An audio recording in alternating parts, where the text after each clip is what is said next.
এই ডিসিশন জেনে শুনেই নিছি। কত কিছু করতেছে, আমি নাচছি, মেয়ের বিয়েতে আমি ফেমাস। নাসির তামিমা বিয়ে বিতর্ক এবার নতুন মোড়ে। অন্যের স্ত্রীকে তালাক না দিয়ে বিয়ে করার যে অভিযোগ উঠেছিল ক্রিকেটার নাসির হোসেনের বিরুদ্ধে, সেই মামলায় দোষী সাব্যস্ত হলে 7 বছরের জেল হতে পারে এই দম্পতি। আদালতের শুনানিতে বাদীপক্ষ সর্বোচ্চ শাস্তির দাবি তুললেও নাসির তামিমা নিজেদের নির্দোষ দাবি করে আসছেন শুরু থেকেই।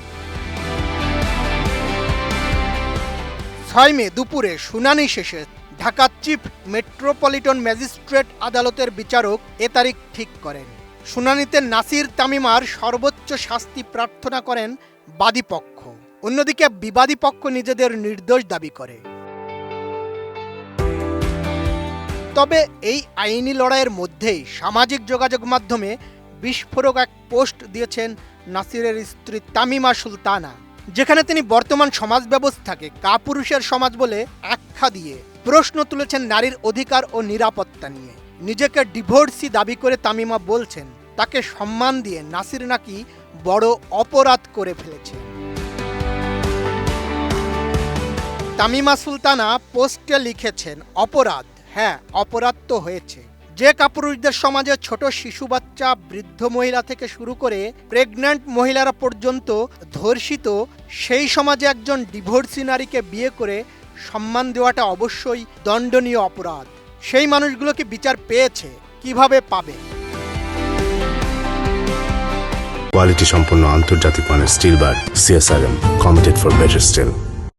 এরপর তিনি যোগ করেন, তারা তো সেলিব্রিটি না, তাদের নিয়ে নিউজ করলে তো জনগণ দেখবে না, ভিউ ব্যবসা হবে না, ফলোয়ার বাড়বে না, আর টাকাও কামাই হবে না, ইত্যাদি ইত্যাদি।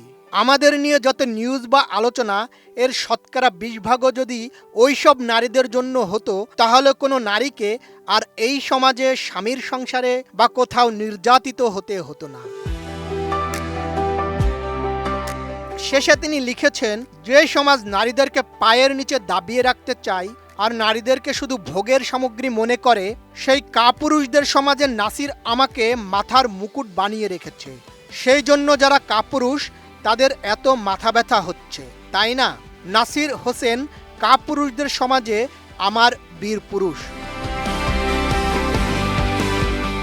নাসির হোসেন এবং তামিমা সুলতানার এই আইনি লড়াই এখন কেবল আদালতের 4 দেওয়ালে সীমাবদ্ধ নেই, বরং তা ছড়িয়ে পড়েছে সাধারণ মানুষের আলোচনায়। একদিকে আইনি মারপ্যাচে 7 বছরের কারাদণ্ডের শঙ্কা, আর অন্যদিকে সামাজিক যোগাযোগ মাধ্যমে তামিমার এই চ্যালেঞ্জিং বার্তা। সব মিলিয়ে বিষয়টা জটিল হচ্ছে আরও। এখন প্রশ্ন হচ্ছে, তামিমার এই আবেগঘন আত্মপক্ষ সমর্থন কি আইনি লড়াইয়ে কোনো প্রভাব ফেলবে, নাকি আইনের কাঠগড়ায় শেষ পর্যন্ত হার মানতে হবে এই বিতর্কিত দম্পতিকে? বদিউজ্জামান মিলন, এটিএন নিউজ।